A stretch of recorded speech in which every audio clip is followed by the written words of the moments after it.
ओम श्री सद्गुरुदेव भगवान की जय। बोलो जय सिया राम, जय जय सिया राम। बोलो जय गुरुदेवम, जय गुरुदेव। राजस्थान के एक भक्त हैं माता जी, उन्होंने पूछा है कि महाराज जी, प्रेम और मोह में क्या अंतर है। प्रश्न इनका बढ़िया था, हमने सोचा और लोगों का प्रश्न हो सकता है। राजस्थान हनुमान नगर की है, गंगा नगर के बगल में। तो प्रेम और मोह दो शब्दकोश है, जिसमें माना जाए तो बहुत बड़ा अंतर है। एक पद है कि प्रेमन बाड़ी उपजै, प्रेमन हाट बिकाय, राजा परजा जहि रुचे, शीस दे ले जाय। प्रेम न बाड़ी उपजे, जैसे गेहूं मुरई टमाटर खेत में उपजता है ना, बाड़ी माने खेत होता है, पश्चिम बंगाल में खेती बाड़ी लोग बोलते हैं। तो प्रेम न बाड़ी उपजय, प्रेम न हाट बिकाय। हाट माने बाजार होता है, जैसे बख्तियारपुर में हाट लगता है गाय का, मवेशियों का, पशुओं का, तो हाट मिस बाजार। तो प्रेम जो है वो बाजार में भी नहीं बिकता। तो आखिर में प्रेम मिलेगा कहां? तो कहते हैं कि राजा परजा जहि रुचे। वो राजा हो या परजा हो, जिसको भी अगर प्रेम लेना है तो उसको लेने का एक ही तरीका है, मूल्यांकन करने का एक ही तरीका है कि पैसा से उसे आप नहीं खरीद सकते। शीश उतारे उसको, उसका पैसा है शीश उतार दो, और शीश उतारने के बाद दे दो और तब प्रेम लेके चले जाओ। जब शीश उतार दोगे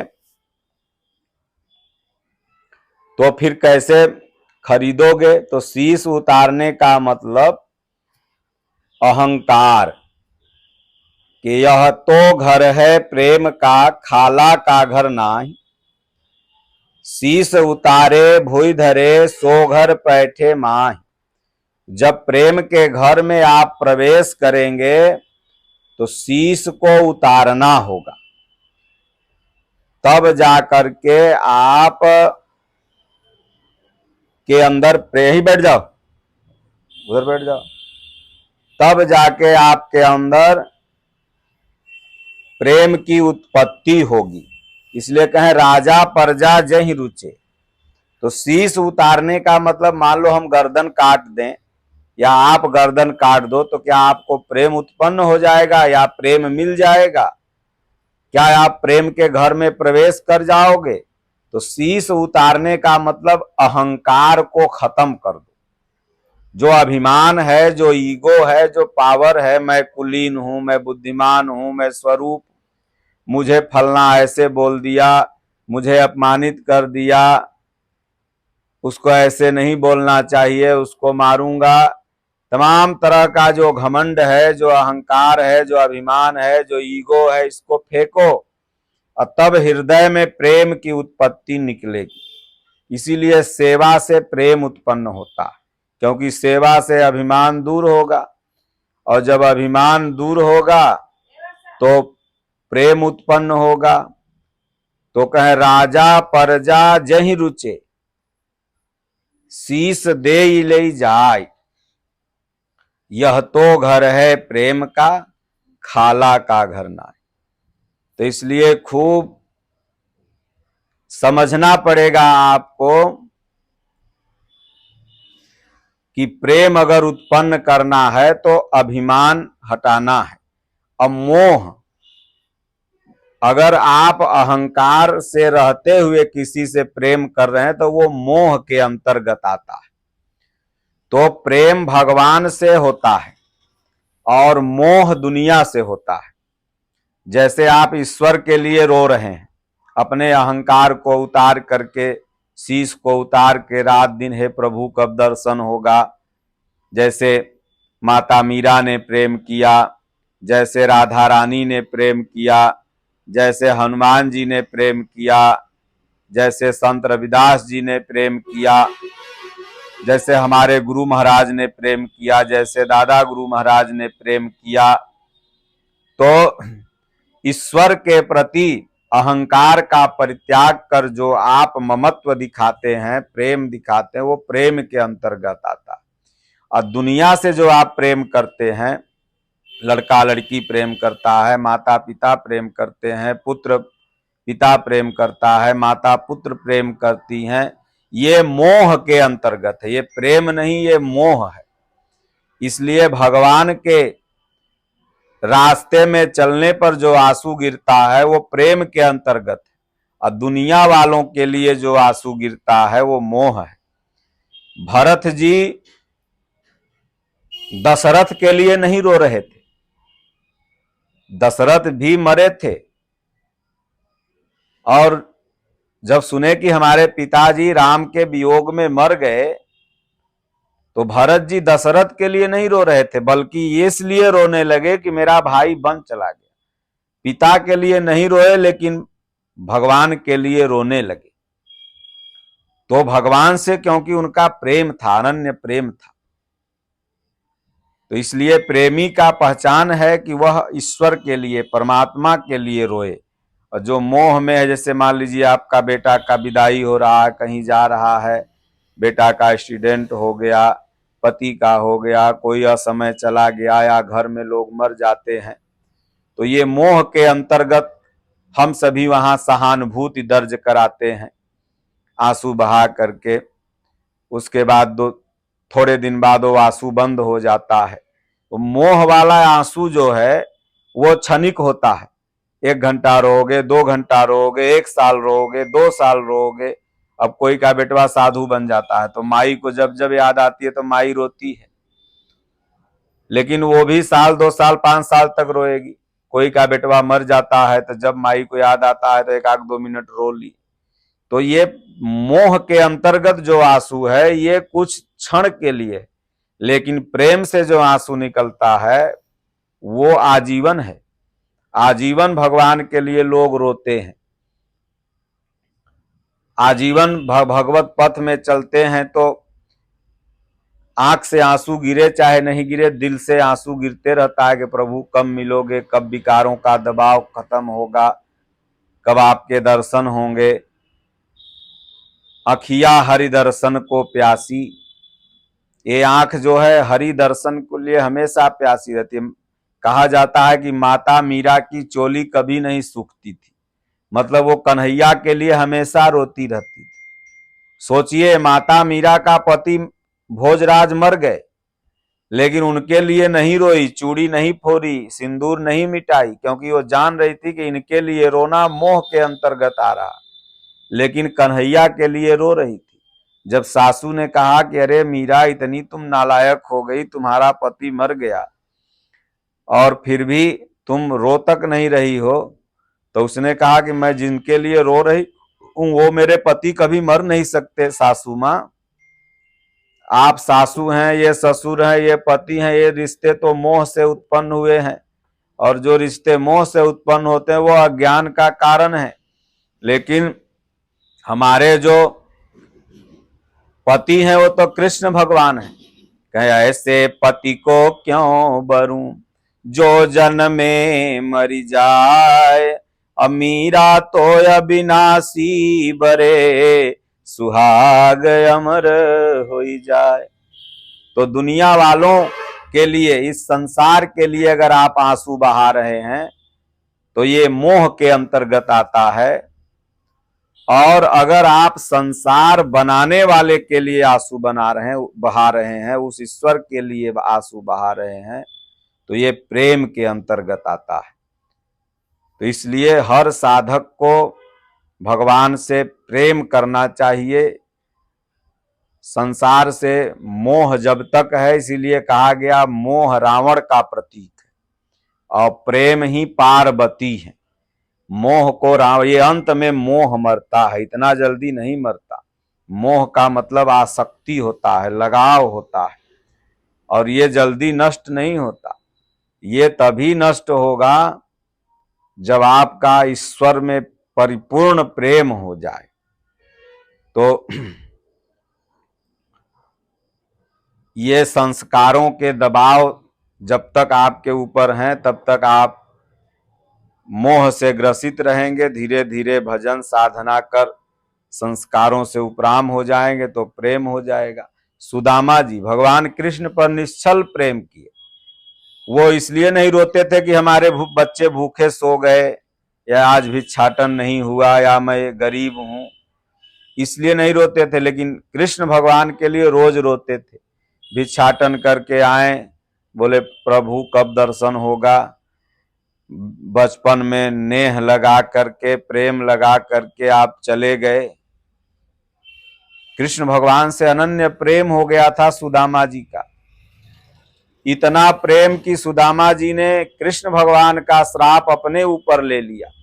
कहानी आप लोगों को हमने बताया ही है। और सुदामा जी की पत्नी मोहबश, बच्चों के मोहबश, परिवार बस कहती थी अरे जाओ कृष्ण भगवान से कुछ मांग लो, तुम्हारा दोस्त जो है राजा हो गए हैं। तो सुदामा जी कहते थे अरे क्या मांगू उससे, हम वो नहीं जान रहा है कि हमें क्या कमी है, और तुम क्या कहती हो मांगने के लिए। अरे उससे मांगना है तो भक्ति मांगो। तो बार बार कहने पर, प्रेशर डालने पर सुदामा जी चल दिए। और जब पहुंचे तो जितना सुदामा नहीं रोए थे भगवान के लिए, उससे कई गुना ज्यादा भगवान सुदामा के लिए रोए। देखी सुदामा की दीन दशा, करुणा करी के करुणा निधि रोए। पानी परात से हाथ छुयो नहीं, नैनन के जल से पग धोए। तो भक्त जितना भगवान के लिए प्रेम नहीं करता है, उससे ज्यादा भगवान भक्त से प्रेम करने लगते हैं। तो कहते हैं कि उद्धव, ये तो प्रेम की बात है, बंदगी सबके बस की नहीं। हे उद्धव मन न भयो 10-20। प्रेमी का क्या लक्षण है कि वो एक से प्रेम करे। जो अनेक से प्रेम करता है वो अभी मोह के अंतर्गत है, और जो एक ईश्वर से प्रेम करता है वही प्रेमी है। इसलिए गोपिकाएं जो थी, उद्धव का भाव अभी कृष्ण के प्रति निर्मल नहीं था। ज्ञान वैराग्य ध्यान की बात करते थे, ब्रह्म की बात करते थे, जीव की बात करते थे। लेकिन गोपिकाओं का प्रेम अनन्य था भगवान कृष्ण पर। राधा रानी अपने पिता के लिए नहीं, अपने माता के लिए नहीं, गांव वालों के लिए नहीं रोती थी, लेकिन कृष्ण भगवान के लिए रोती थी। गोपिकाएं अपने परिवारजनों के लिए नहीं रोती थी, लेकिन कृष्ण भगवान के लिए रोती थी, क्योंकि अनन्य प्रेम था उन लोगों का। तो जब उद्धव जी जाते हैं तो रथ जब उधर से गड़गड़ाहट की आवाज सुनती है सब, तो जैसे रथ चलता है ना जब दियर में, चाहे बालू में, रेगिस्तान में, तो पूरा गर्दा उधिराने लगता है। तो गर्दा से बैठे हुए व्यक्ति का चेहरा स्पष्ट नहीं होता है।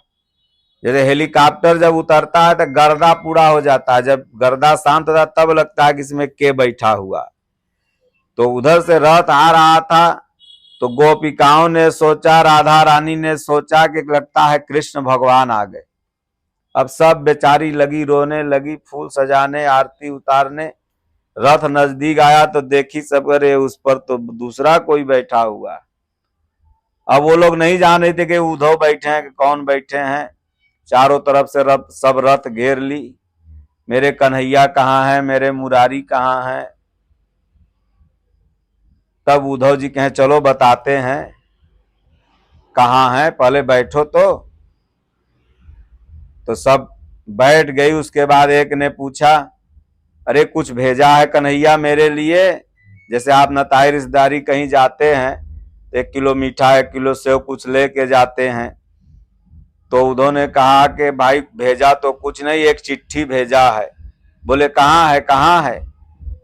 तो चिट्ठी में लिखा हुआ था कि भाई गोपिकाओं तुम लोग उदास मत होना, हम अवश्य आएंगे, भगवान कृष्ण लिख के दे दिए थे। अब चिट्ठी पढ़े कौन, सब लगी नोचने। अब चिट्ठिया कुल फट गया, इतना इतना टुकड़ा सब ले लेके करेजा में ऐसे लगा ली। मेरे कन्हैया भेजे हैं, मेरा कन्हैया इसको स्पर्श किया है, मेरा भगवान स्पर्श किया है। लगी सब चिल्लाने। अब कृष्ण भगवान की जो चिट्ठी थी, उद्धव माथा पर हाथ धर लिए कि भला बताइए, ये लोग पढ़ती तब ना। फिर लगे उद्धव समझाने कि देखो ये पागलपन है, प्रेम नहीं है, तुम ये चिट्ठी फाड़ ली। बोले नहीं, आप क्या जानोगे, कन्हैया ने इसे छुआ था, हम लोग स्पर्श कर रही हूँ। बोले अरे ब्रह्म से भजन करो, ब्रह्म से ध्यान करो, ये करो वो करो। लगी सब बोलने उद्धव से कि हे उद्धव जी, हम ज्ञान ध्यान की बात कुछ नहीं जानती, मैं बस यही जानती हूं कि मेरा मन एक था जो कन्हैया ने लेके अपने साथ रथ पर चले गए। अब एक मन से हम लोगों को भक्ति करना है कि 10 मन रहता तब ना हम 10 भगवान को पकड़ते, मन तो एक है। इसलिए उद्धव मनन भयो 10-20, एक सुर हो गयो श्याम संग, को अवराधे ईस। उद्धव मनन भयो 10-20। हे उद्धव, मन एक था जो कन्हैया के साथ चला गया। अब 10-20 रहता तब तो हम किसी और से प्रेम कर लेते। मतलब अनंत जगह प्रेम करना मोह के अंतर्गत आता है। जब आपका एक गुरु, एक ईश्वर, एक परमात्मा में आपका प्रेम एक निष्ठ हो गया तो वह प्रेम है, वही रियल प्रेम है। वही राधा रानी ने किया, वही गोपिकाओं ने किया, वही यशोदा मैया ने किया। यशोदा मैया अपने पति के लिए कहियो नहीं रोई, लेकिन कृष्ण भगवान के लिए रोज रो रही थी। तो संसार को जिसने बनाया है उसके रोने के लिए आंसू अगर 2 निकलते हैं तो प्रेम के आंसू हैं। और ये संसार में ये मोह के अंतर्गत रहने वाले प्राणियों के लिए जो आंसू निकलते हैं, वही बेटा आप समझ रहे हैं कमा के देगा तो आप कुछ हो जाता है तो रोने लगते हैं। आप जान जाइए कि अब बेटवा जीवन भर कमा नहीं पाएगा, इसको लकवा मार दिया तो रोज मनाए लगोगे कि हे भगवान एकरा उठाइए लीजिए तो बढ़िया रहे। वह बेटा को कहने लगे प्रभु उठाइए लीजिए तो बढ़िया रहे, मरिए जात तो बढ़िया रहत, कौन एकर गुह मुत करी, हम जब तक जिंदा है तब तक करब, न तो एकर भैवा भौजैया करेगा कि नहीं करेगा। ऐसा माई बाप कहने लगते हैं ना। तो ये मोह के अंतर्गत प्रेम है, स्वार्थ के अंतर्गत प्रेम है। लेकिन जो निस्वार्थ प्रेम होता है वह प्रेम है। इसलिए मोह और प्रेम में यही अंतर है। तो सच्चा प्रेम लगाओगे तो भगवान आ जाएंगे। एक भगत था तो गया एक महात्मा के यहाँ साधु बनने। तो महात्मा जी से कहा महात्मा जी हमको रख लो। तो महात्मा जी कहे भाई मैं ऐसे नहीं रखता हूं, जांच परख के रखता हूं। तो बोले क्या जांच परख करिएगा? बोले ये ही कि बताओ तुम सेवा वेवा कर लेते हो ना, सब खाना पीना बनाने आता है ना, गुरु आज्ञा का पालन करते हो ना? कहे हाँ महाराज सब करते हैं। तो बोले अच्छा ठीक है तब रहो। तो कोई दुर्गुण उर्गुण खैनी गांजा सिगरेट पीने का नशा तो नहीं। बोला कोई नहीं महाराज। तो बोले अच्छा हो। बोले हमरे अंदर केवल एक अवगुण है। बोले क्या अवगुण है बताओ। तो उसने कहा कि यही अवगुण है कि हम साल में एक बार गड़िया जाते हैं। गड़िया जाते हैं मतलब अलहदी पना करते हैं, एक दिन के लिए आलसी हो जाते हैं।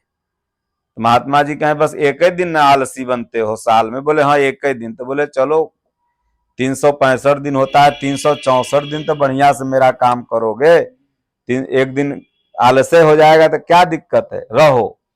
रहने लगा। जेठ का महीना, कड़कड़ाती धूप। अब पहले आश्रम वगैरह भाई सबका घर ही था, घास भूस का, तो आश्रम कहाँ से महल रहेगा। जैसा गृहस्थ रहते हैं वैसे न साधु को रखते हैं। तो घास फूस से बना हुआ था मड़ई झोपड़ी। और तब तक भंडार घर जो झोपड़ी का था, जहां खाना पीना पकता था बनता था, उसमें लग गई आग। अब गुरु महाराज बल्टी लेके दौड़े, कहे चल चलवा बुताओ, चल चलवा बुताओ। चलवा कहे गुरु महाराज आज हम आप गड़िया गए, वह दिन है आज हमको गड़ियाने वाला। आज हम सूतेंगे चुप मार के, हमको सूते दीजिए। अरे कहे साला जब जलिए जाएगा तो तू सूत के क्या करेगा। बोले नहीं नहीं आज हम उठबे नहीं करेंगे, आज कितना तू कर ल। तब तक उधर से आग लपट के वो पूरा भंडार घर जल गया, धूना जल गया। गुरु महाराज जिसमें थे वो जल गया। फिर सुबेरे चलवा उठा। अब गुरु महाराज बल्टी बल्टी पानी डालेंगे, बुढ़ापा आदमी कितना डालेंगे। फिर सुबेरे उठा, कहे गुरु महाराज काम बताओ आज फ्रेश हैं हम। तो निकाले लाठी, कहे बुजुर्गों के सब जराए के अब फ्रेश होते है तू। और जब सब जरिए गया तब तू क्या कर, यहाँ उठ के भाग यहाँ से। तब भगा दिए। तो देखावटी प्रेम से कुछ नहीं होता है कि बहुत हम सेवा करते हैं, बहुत हम भजन करते हैं, लेकिन मन जब तक आपका एकाकार एक निष्ठ होके प्रेम में नहीं लगा, तब तक आप सोचिए कि आपकी भक्ति अभी अधूरी है, अभी आप मोह में हैं। तो 364 दिन तो आप सही हैं, लेकिन एक दिन अगर मोह में गड़िया गए तो 364 दिन की भक्ति का नाश हो जाता है सब। इसलिए 365 दिन आपका एक जैसा प्रेम होना चाहिए। कह नेह निवाहन एक रस महा कठिन व्यवहार, अगिन आंच सहना सरल, सरल खड्ग की धार। नेह निवाहन एक रस महा कठिन व्यवहार। आज बाबा बड़े अच्छे हैं, कल कहोगे बाबा बड़े खराब हैं। एक रस अपने जीवन में जैसा बोलो ऐसा एक रस आजीवन बोलो। बाबा का स्वभाव उनको काम देगा, तुम्हारा स्वभाव उनको काम देगा।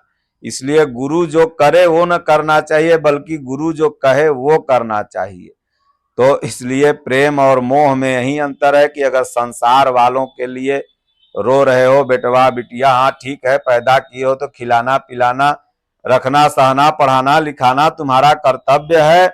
लेकिन अगर ये आंसू गिरे तो इस संसार के लिए नहीं, बल्कि ये आंसू के मोती गिरे तो इन आंसुओं के मोती से भगवान के चरण धो, तो तुम्हारा सच्चा प्रेम हो जाएगा। ये आंसू बड़े अमूल्य हैं, इसकी कीमत करोड़ों अरबों में नहीं चुकाई जाती है। आंसू अगर संसार के लिए हम रो रहे हैं तब तो भगवान कहेंगे कि अरे भाई इसको तो संसार चाहिए। भगवान के लिए रो के देखो ना, ध्रुव ने रोया, प्रहलाद ने रोया, मीरा ने रोया, सबरी ने रोया, भगवान ने अपना लिया, अमर कर दिया।